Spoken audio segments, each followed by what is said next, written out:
You know what's crazy? Yahoo had the chance to own Google, not partner with them, not compete with them, literally buy them.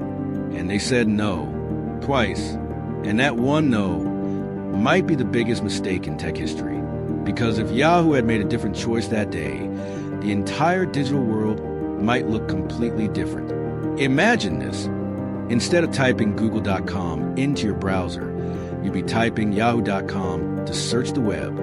Every time you looked up a restaurant, a tutorial, a random celebrity fact, it wouldn't be powered by Google's clean white page. It would be Yahoo's purple-themed search engine running the show.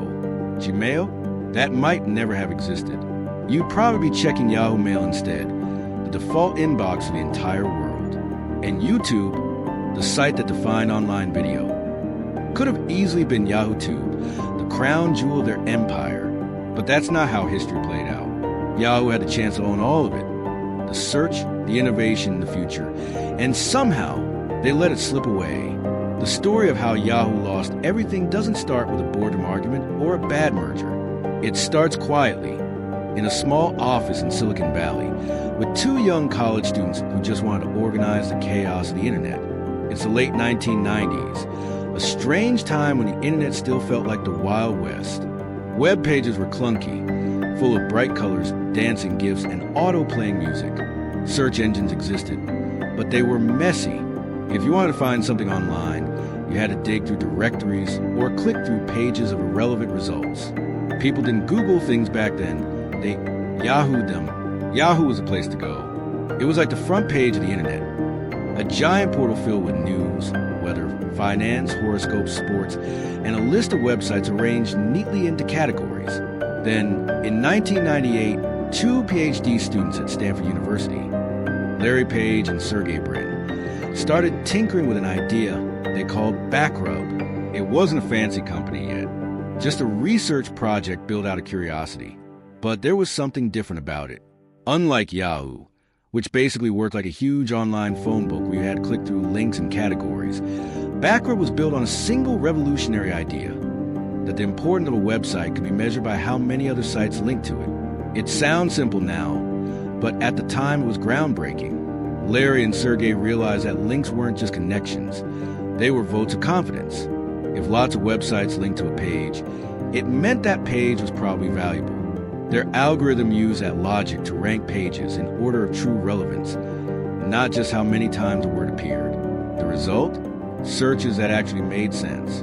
While Yahoo's results were cluttered with ads and random links, Backrub gave you exactly what you were looking for, clean, fast, and eerily accurate. It was the difference between walking into a crowded library with no system and having a librarian instantly hand you the perfect book. Larry and Sergey didn't know it yet, but that simple algorithm, that quiet project, was about to flip the internet upside down. Larry and Sergey know they built something special. It's fast, smart, and eerily good at finding exactly what people are searching for. Every time they test it, they're stunned by how well it works. But there's a problem. No one else seems to get it yet. They don't have powerful servers to handle growing traffic. They don't have investors throwing money at them. They don't even have a clear plan to make money from it. What they do have, though, is belief. An unshakable gut feeling that what they built could change how the entire world uses the internet. So they make a decision. If no one's going to fund them, maybe someone will buy them out. It sounds simple enough. Sell the technology, pocket some cash, and move on. After all, they're still graduate students with no real company structure, just a couple of borrowed computers running out of Stanford servers. They're burning through bandwidth, and the site is crashing constantly because more and more people are discovering it. One night, after another long coding session, Larry sits down at his desk and writes an email. The subject line is short and polite, but what it says will go down as one of the biggest missed opportunities in tech history. He reaches out to Yahoo's executives, the kings of the web at the time.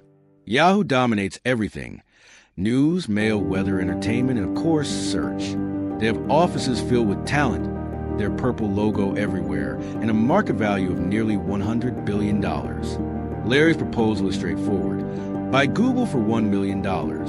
That's it, $1 million. Enough for Larry and Sergey to move on, and for Yahoo to instantly own what might be the best search algorithm ever built. A $1 million might sound like a lot back then, but for Yahoo, it was pocket change. They could have bought Google before lunch and barely noticed it missing from their budget. But when the email reaches Yahoo's higher-ups, it doesn't spark excitement. It sparks confusion. A few executives glance over the pitch, look at each other, and shrug. Search? That's not what Yahoo's about anymore. Inside Yahoo's meeting room, someone finally says out loud, "Search isn't our focus. We're a media company now." Those 7 words sealed their fate. At that time, Yahoo wasn't trying to help people find the web anymore. They wanted people to stay on Yahoo. Their goal was to keep users clicking around inside their ecosystem, reading articles, checking horoscopes, and watching news clips surrounded by banner ads. From their point of view, Google's minimalist search box, a plain white page with nothing but a logo and a button, was useless. Larry gets the rejection. He reads it carefully, sighs, and leans back in his chair. Sergey looks up from his desk, curious. "They said no," Larry says. Sergey blinks, half amused. "No. Yeah, they said search isn't their focus." There's a short silence. Then Sergey smirks, shaking his head. "Guess we'll just have to do it ourselves." Larry smiles. There's no frustration in his eyes, just quiet determination, because deep down, both of them know what Yahoo doesn't. The internet's future won't belong to the company with the most ads or categories. It'll belong to the one that helps people find exactly what they're looking for. And in that tiny office with flickering lights, surrounded by secondhand computers and coffee cups, 2 grad students make an unspoken promise. If Yahoo won't believe in them, they'll build something so powerful that one day Yahoo will wish they had. Fast forward a few years, and that moment haunts Yahoo forever. But before we jump to the fall, you need to understand why Yahoo thought search didn't matter. Because that's where their entire downfall begins. Yahoo wasn't built around search. It started as a directory, literally a list of websites that 2 guys, Jerry Yang and David Filo, handpicked and categorized. It worked in the 90s because the web was small. When you want to find something, you go to Yahoo, click sports, news, entertainment, and hope you land where you wanted. But as the web exploded, that system broke. You couldn't possibly organize millions of websites by hand anymore. People needed smarter search. But Yahoo didn't see that. They saw themselves as the front page of the internet, the destination, not the guide. Meanwhile, in a small rented garage in Menlo Park, California, Google starts catching fire. The place doesn't look like the start of a revolution. Old carpet, wires running across the floor, and the faint smell of pizza boxes stacked in the corner. But inside, something magical is happening. Their search engine is spreading like wildfire. Every time someone tries it, they don't go back to Yahoo. Google's results are faster, cleaner, and actually make sense. No flashy banners, no pop-ups, no chaos. Just a logo, a search box, and one simple button. Search. It feels different. It feels right. By 2002, that simplicity is scaring Yahoo. Their once loyal users are leaving in waves. Every quarter, the numbers look worse. Yahoo's homepage still has everything: sports, news, weather, mail. But people don't want everything. They just want what they're looking for, instantly. And Google is giving it to them. Inside Yahoo's offices, executives start whispering, maybe we made a mistake. So they reach out to Larry Page and Sergey Brin again. This time, they mean business. After all, Google isn't just a college project anymore. It's becoming a real threat. Yahoo puts a serious offer on the table. $3 billion. Larry and Sergey take the call. They step outside the noisy office, talk privately for a moment, and think about what's at stake. $3 billion is life-changing money. But they also know something Yahoo doesn't. Google's user base is exploding. Every day, more people are switching. The buzz around their company is unreal. So they counter, calmly, confidently. They ask for $5 billion. Yahoo hesitates. Meetings are held. Numbers are debated. Eventually, someone at the top shakes their head and says, $5 billion is too high. Google's just a search engine. How valuable can that be? And just like that, the deal dies. That one sentence, uttered in a polished boardroom full of certainty. slams a door shut that will never open again. Because within just a few years, that little search engine will be worth hundreds of billions, and Yahoo will be fighting to stay alive. Because 3 years later, Google goes public, and that same search engine Yahoo thought was worth too little is now worth 10 times more than Yahoo itself. Inside Yahoo's offices, panic sets in, their traffic is dropping. Their homepage isn't the center of the web anymore. Google has taken it. Yahoo scrambles. They buy companies left and right. Flickr, Tumblr, Broadcast.com, GeoCities. Anything that looks trendy, but they don't understand any of them. They don't innovate. They just buy, hoping something will stick. And behind all that, there's something darker. Yahoo was rotting from the inside. In 2004, Terry Semel, Yahoo CEO, a man who came from Hollywood, not Silicon Valley, calls an all-hands meeting. The company's top engineers, product managers, and designers pack into a bright conference room. The air is tense. People are expecting big news, maybe a new strategy to compete with Google, maybe an innovation push, something bold. Yahoo's losing ground fast, and everyone knows it. Terry walks in wearing his usual calm smile, a man who made his name not by coding or building products, but by making blockbuster deals in the entertainment industry. He clears his throat, adjusts his jacket, and looks around the room. Then he says it. "We're not a tech company," he begins, his voice firm. "We're a media company." For a few seconds, no one says a word. It's like the air has been sucked out of the room. Engineers shift uncomfortably in their seats. A few glance at each other, eyebrows raised in disbelief. Media company? One programmer near the back lets out a quiet sigh. Another turns to his colleague and mutters under his breath, "We're done." Because deep down they know what that means. While Google is out there rewriting the rules of the internet, building smarter search, faster systems, new tools, and shaping how people interact online, Yahoo is about to double down on banner ads, entertainment partnerships, and flashy news deals. They're chasing clicks, not innovation. To Terry, it makes sense. He sees Yahoo not as a platform or a technology company, but as the next generation of television, a digital media giant where people consume content surrounded by ads. He wants Yahoo to be the network of the internet. To the engineers who built Yahoo from scratch, that vision sounded like death. One engineer later recalled that moment as the beginning of the end. He said you could feel the energy drain out of the room, all the creative spark, the excitement, the curiosity that once made Yahoo fun to work for. It was replaced by silence, the kind of silence you only get when people realize the people in charge don't understand what's coming. Because while Yahoo was trying to become the next MTV or CNN online, Google was quietly building the future, creating Gmail, launching Maps, experimenting with self-driving cars. They weren't chasing ads, they were chasing innovation. Inside Yahoo, morale started to crumble. Engineers left in waves. The smartest ones, the dreamers and builders, started sending out resumes, many of them straight to Google. And the ones who stayed?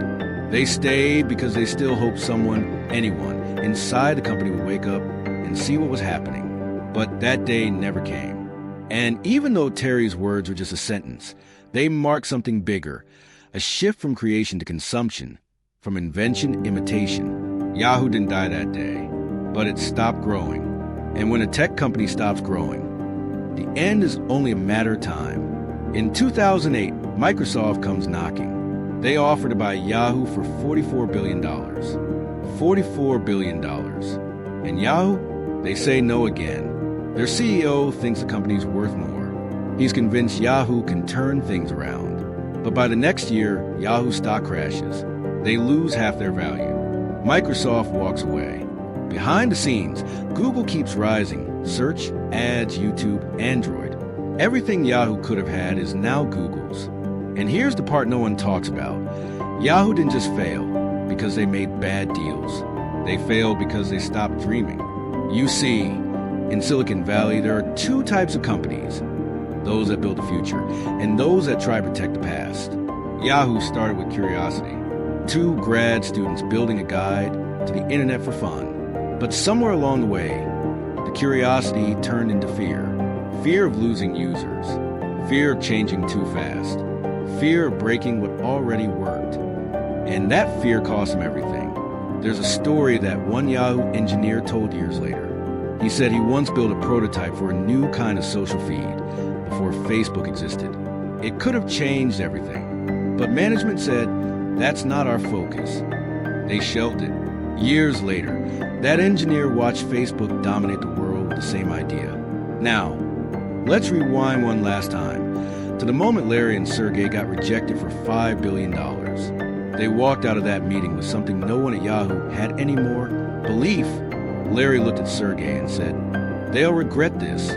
Sergey smiled. "Then let's make sure they do." From that day forward, Google went into overdrive. It was like something inside Larry and Sergey snapped, a mix of frustration, confidence, and pure determination. They'd been turned down, dismissed, and underestimated by one of the biggest tech companies in the world. But instead of seeing that rejection as a loss, they treated it like fuel. While Yahoo was busy trying to look like a media powerhouse, Google was laser-focused on solving problems, real problems. They didn't waste time chasing what was trendy. They built the trends. They didn't care about being flashy or having a homepage filled with celebrity gossip and news headlines. They care about one thing: making the internet faster, smarter, and easier to use. Inside Google's growing office, the energy was electric. Teams worked late into the night, powered by caffeine, pizza, and an obsession with building things that worked. When someone had an idea, it wasn't buried under layers of meetings and approvals. They just built it, tested it, and released it to the world. That was Google's magic: speed and focus. Yahoo was still selling banner ads and obsessing over how to keep users clicking around on their homepage. Google looked at that and thought differently. "Why chase ads?" Larry once said, "when we can reinvent advertising itself." And they did. They created AdWords, a platform that changed online business forever. Instead of cluttering pages with random ads, Google used data and algorithms to show people the ads they actually cared about. It was brilliant, efficient, targeted, and wildly profitable. While Yahoo's ad model felt like spam, Google's felt like a service. But they didn't stop there. They went after communication next. In 2004, Google launched Gmail, a free email service with 1 gigabyte of storage. Back then, that was unheard of. Yahoo Mail offered 4 megabytes. Just 4. Google's offer sounded like a typo. People thought it was an April Fool's joke. But it wasn't. It was the future. Then came Google Maps, a tool so powerful it made every other map service instantly obsolete.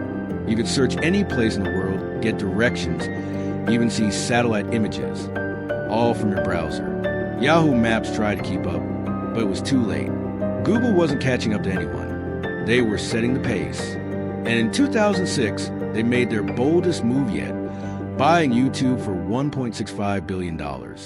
Yahoo had the chance to buy it first, but passed. Google didn't hesitate. That decision alone would define online video for the next 2 decades. One by one, Google built and bought the foundation of the modern internet, and all Yahoo could do was watch. They watched as Google became the default search engine. They watched as people ditched Yahoo Mail for Gmail. They watched as YouTube exploded into the biggest video platform on earth. Every product, every innovation, every bold decision, each one was a reminder of what could have been theirs if they just said yes. By 2016, the unthinkable finally happened. Yahoo, once the king of the internet, was bought by Verizon for just $4.8 billion. That number sounds big until you remember what came before it. In 2002, they could have bought Google for nearly the same price. The company they turned down for being just a search engine was now worth hundreds of billions, while Yahoo, the original internet giant, was being sold off like a relic from another era, from $100 billion to $4 billion. That's not just a loss, that's a collapse. A fall so massive that it became a business school case study in how to destroy your own empire. For the people who once worked there, it didn't even feel real. The same company that had defined the early internet, that purple Y logo that once meant innovation, excitement, and possibility, was now a ghost of itself. Employees who had joined Yahoo in the 90s remember the energy, the laughter, the wild sense of building something no one had built before. But by the 2010s, that spark was gone. Meetings had turned into politics. Innovation had turned into hesitation. And that's the painful truth. Yahoo didn't die because someone else killed it.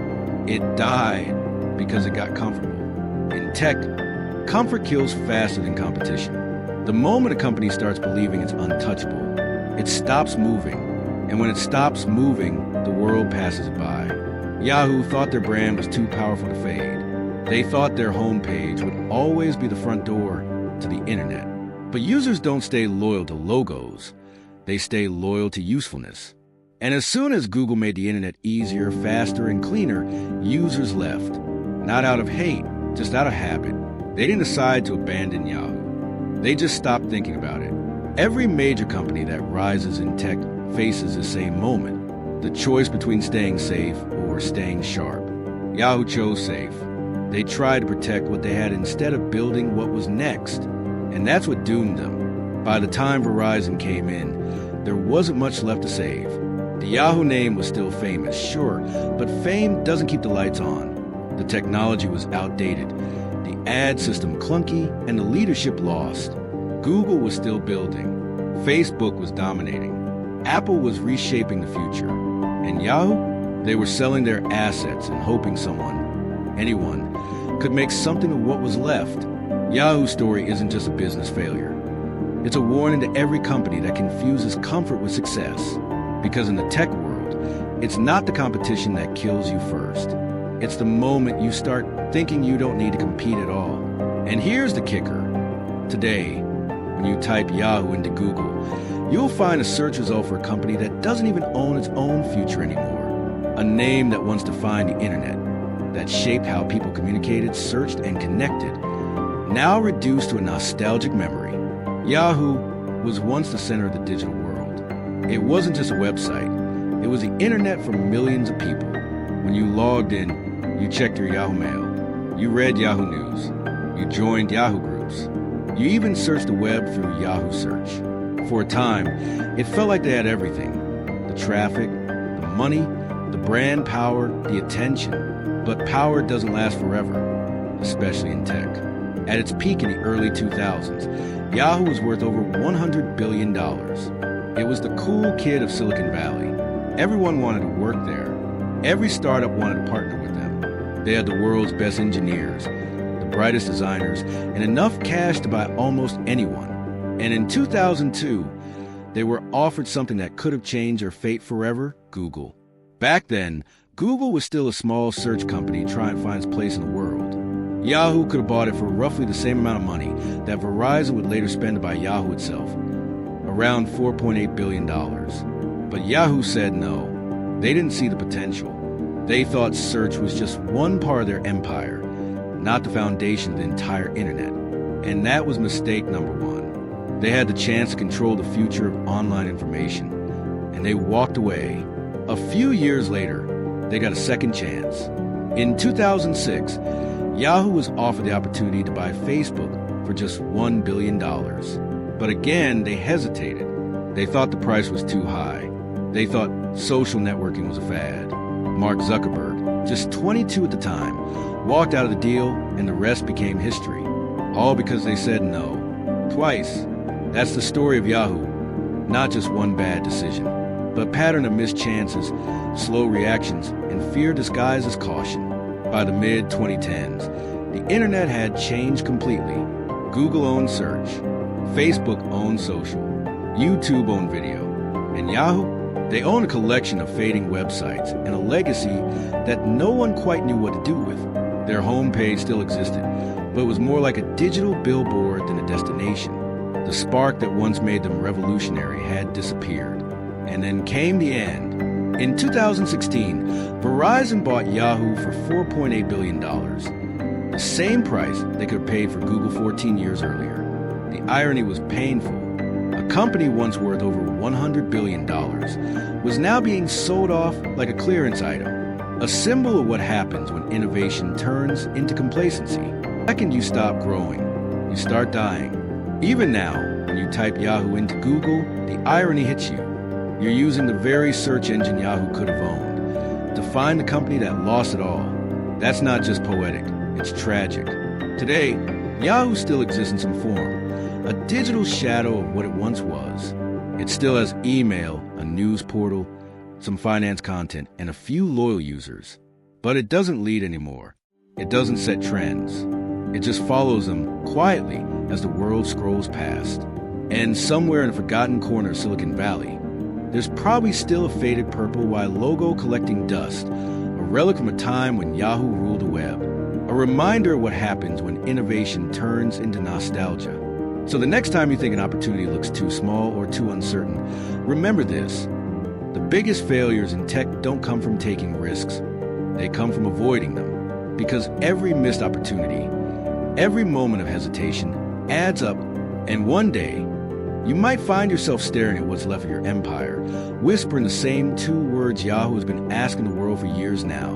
What if? And if this story intrigued you, if the rise and fall of Yahoo made you stop and think about how fast the tech world moves, then don't just scroll away. Hit that like button if you enjoyed the storytelling. Drop a comment and tell me what moment shocked you the most. Was it when Yahoo turned down Google or when they rejected Facebook? And most importantly, share this video with someone who loves business, tech, or just a good story about ambition and missed chances. Because this is just one of many stories about how billion-dollar empires rise, fall, and sometimes vanish overnight. Stay tuned. More stories like this are coming. Stories about genius, failure, ego, and luck. The real forces that shape the digital world we live in. So go ahead, like, comment, share, and subscribe for more stories that remind us all why in tech, one no can change everything.